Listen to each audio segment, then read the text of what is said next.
Hi guys, welcome to another episode of Kicking It with Karan. Today I've got Tim Miller with me, CTO of DropTech.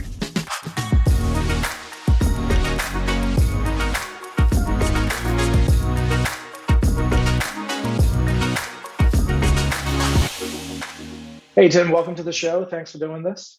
No problem. Thanks for having me, Karan. Absolutely. For the audience, right? Like we were talking just before, you're actually out on vacation, are you? I am right now. I figure I can work from anywhere in the world, so why not do it somewhere nice? I'm in St. Martin, Oh my God. enjoying the beautiful weather for the last 3 weeks. I'm sure you've turned the laptop in such a way that you can like look out versus us, the view is getting the view, right? I am looking out over the beautiful blue ocean at the moment. Fantastic. Okay, well, let's talk something tech. So, for my audience anyway, why don't you go ahead, give a little bit of an intro about yourself, what the company does, and we'll go from there. And actually, interestingly, I saw that you've spent some time at Sun. Yes. So, my name's Tim Miller. I'm the CTO of DropTank. We're a loyalty solutions provider.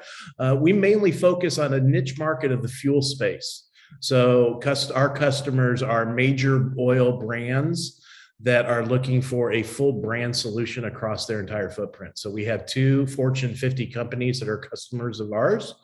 We have over 9,000 locations connected to our network. And we process loyalty transactions of in excess of about 100,000 transactions plus a day. So wow. we have a lot of data that comes through there. If you can believe it, we have 65% of your gas stations are owned by a single operator. One guy owns one gas station. And so having analytics or having data and being able to get it from that one guy is really hard to do. A lot of analytics companies, they don't know, companies that sell, distributors of soda and beer and alcohol and all those things you buy at a convenience store, right?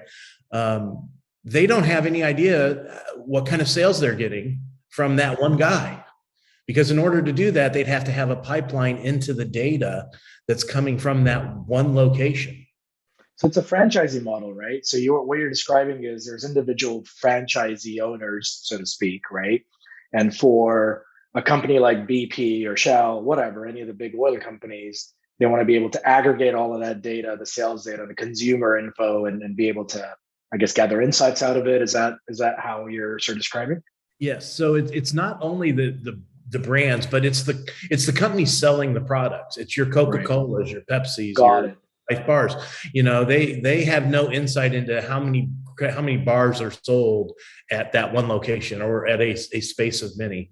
So having 9,000 gas stations connected to our network with all of that data flowing in is a huge piece of what we do. It's an important aspect. That's incredible. I mean, you go into a store and you use your loyalty card and you don't actually realize the sort of the tech stack behind it, and it's all sort of connected. And that's very kind of makes you think about all the technology that sits behind some of the simplest things that we do. So to give you an idea, it's funny you said I worked for Sun, so all of our systems are built on an open, basically almost an open source stack, if you will. But we started off the company in 2014 with our first customer, and we really only had a two node application server with a database. That was it. It was really stupidly simple to do. And over time, we have gone from that stack to having full-blown high availability and DR across two regions within Oracle OCI. We're running Oracle SOA. We're running Kubernetes clusters for microservices. We're running all ATP and ADW databases. We were actually the first customer in the US to go production with ADW back in 2018, I think it was. Wow. Okay.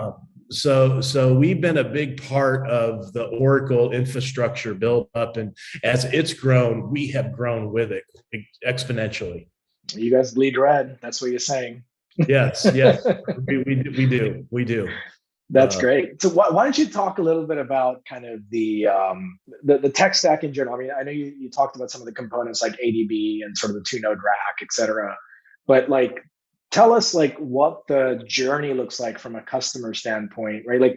Like like the person sort of actually, using their loyalty card or purchasing an item, how does that flow through all the way up to sort of your systems? Like what's the sort of the chain of that data? So it's interesting. Nobody thinks about it when they go buy gas. Everybody, you Right. just buy gas. It's one of those kind of necessary evils, if you will, right? But it starts with somebody typing their phone number in at the pump. It's as simple as that. That triggers so much. We end up receiving in one transaction, probably, I want to say, in excess of 5 to 6 messages alone from the POS for that one transaction. It's not a one and done type deal. And over the course of that message, it passes through 4 different layers of processing, from an integration layer to a processing layer to a data layer. And over time, we have really started and we've kind of built backwards. Right. We start at the front with the integration, because if you don't have the integration, nobody can type their phone number at the pump. And we built the stack back in such a way that now we're focusing on the data layer. Everything feeds through 3 layers, gets to that data layer, and then we can start really extrapolating the value of the data, because at that point we're at the data science layer, and we can start looking at the data science of what are people buying. What's the frequency of their purchases? What can we offer up to them through their past? How can we predict their future purchases based on their past activity? And that's invaluable data for the companies that are selling these products, I'm guessing, right? I mean, because there's all sorts of, I guess, information in terms of like certain products work better in certain geography and some, You'd be amazed. You would be amazed, Karan, about the things that are purchased across different platforms, different areas. And that it's kind of mind-boggling. I know that we've had consumer product good companies that have had no idea that their product sold for $1.99 in one region and 59 cents in another. They had no idea. And then we provided some reporting to them that said, hey, did you know here's what your sales look like across this footprint? And they were blown away by that. So, we're starting to dive. At first, it was just about getting the data into the system and structuring it in that.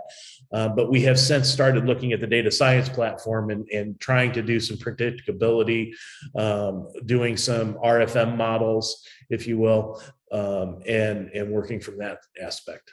And how easy has it been to sort of use, OCI to sort of accomplish some of these goals with data science and the analytics? I'm guessing you're using Oracle Analytics Cloud and you're using data science products on our OCI platform.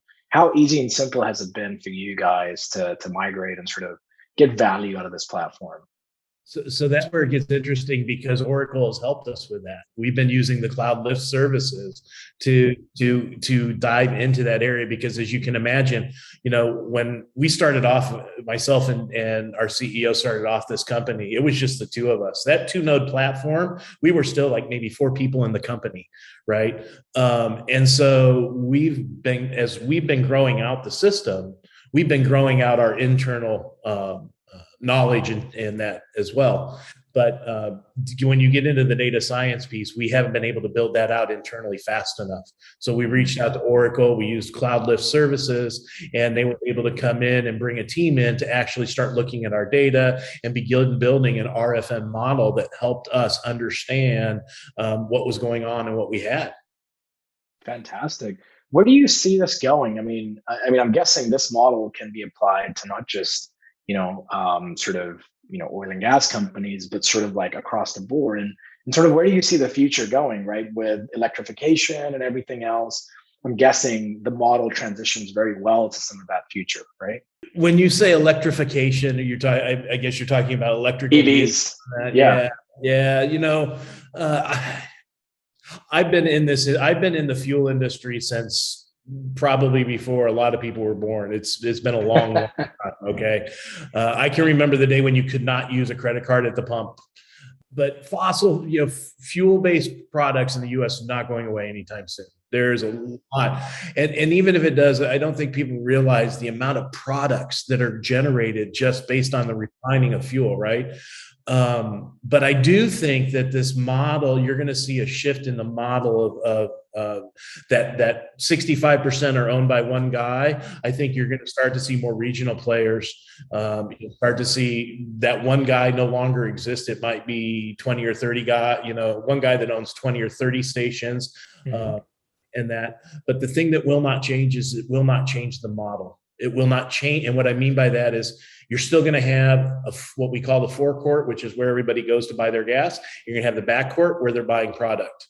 And where we want to get, where we want them, or where the dealers, those single guy wants, he wants you in the backcourt.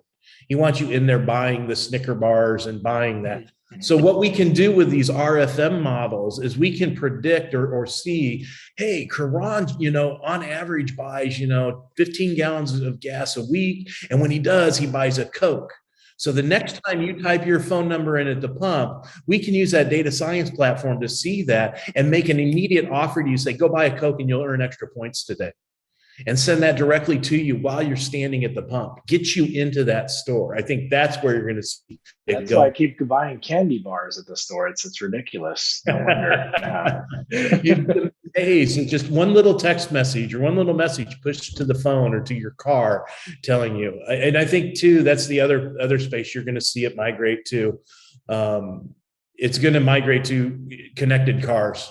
You pull up to the pump, it immediately knows, the car connects and knows that you're at the gas station, what pump number you're at, and you're going to walk out and look at the pump and it's going to say, hey, Karan, how are you doing? Do you want to, there's so almost customer personalization, recommendation.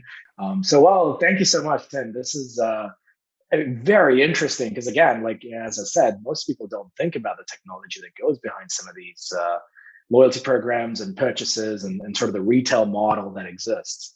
It really is. And like I said, the Oracle analytics platform that we've engaged, that project is really starting to give us some insight into what our customers are doing, something we couldn't do before, and B, what should we be offering to them? What are the offers that work versus the ones that aren't? What are they buying? What are they not?